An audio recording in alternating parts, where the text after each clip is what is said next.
go, go, go, go, go, go, go. Welcome back to Pyro's kitchen. இன்னைக்கு நாம் ஒரு டேஸ்டியான மஷ்ரூம் கிரேவி தான் பண்ண போகிறோம். அதுக்கு ஒரு 200 கிராம் மஷ்ரூமை கட் பண்ணி வச்சுக்கோங்க.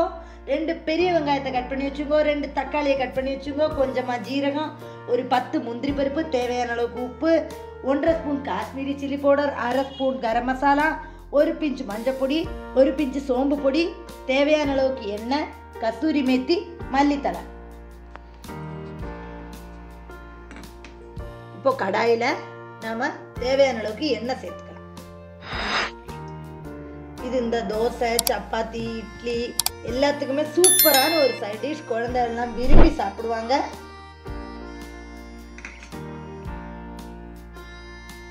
இப்போ எண்ணெய் லேசாக சூடாக எடுத்து இந்த நேரத்தில் நம்ம எடுத்து வச்சுட்டு இருக்கிற ஜீரகத்தை சேர்த்துக்கலாம். ஜீரகம் நல்லா எண்ணெயில் ஃப்ரை ஆன உடனே நம்ம எடுத்து வச்சுட்டு இருக்கிற மஷ்ரூமை சேர்த்துக்கலாம். ஜீரகம் நல்லா ஃப்ரை ஆகிடுத்து எண்ணெயில்.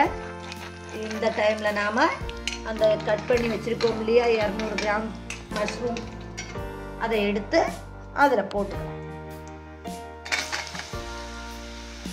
இந்த மஷ்ரூம் எண்ணெயில் ஃப்ரை ஆகிட்டு இருக்கிற நேரத்தில் எடுத்து வச்சுட்டு இருக்கிற வெங்காயம், தக்காளியை நைஸாக மிக்சியில் அரைச்சிக்கலாம், ஃபைன் பேஸ்ட்டாக. நம்ம கட் பண்ணி வச்சுருக்கிற அந்த வெங்காயம்,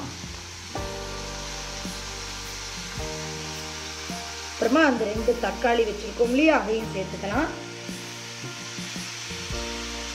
இதோட அந்த முந்திரி பருப்பையும் நம்ம சேர்த்து ஃபைன் பேஸ்ட்டாக நைஸாக அரைச்சிக்கலாம். இப்போ மஷ்ரூம் நல்லா எண்ணெயில் வதங்கிடுத்து. இந்த டைமில் நம்ம வெங்காயம், தக்காளி, முந்திரி பருப்பு 3ஐயும் நைஸாக அரைச்சி வச்சுருக்கிற அந்த பேஸ்ட்டை சேர்த்துக்கலாம்.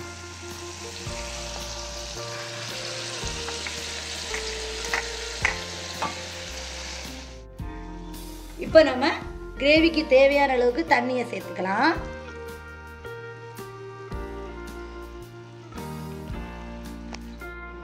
இப்போ நம்ம அரைச்சி வச்ச அந்த வெங்காயம், தக்காளி, முந்திரி பேஸ்ட் சேர்த்தாச்சு. இப்போ நம்ம எடுத்து வச்சிருக்கிற இந்த மசாலாஸ் எல்லாம் சேர்த்துக்கலாம். மஷ்ரூம் கிரேவிக்கு தேவையான உப்பு சேர்த்துக்கலாம்.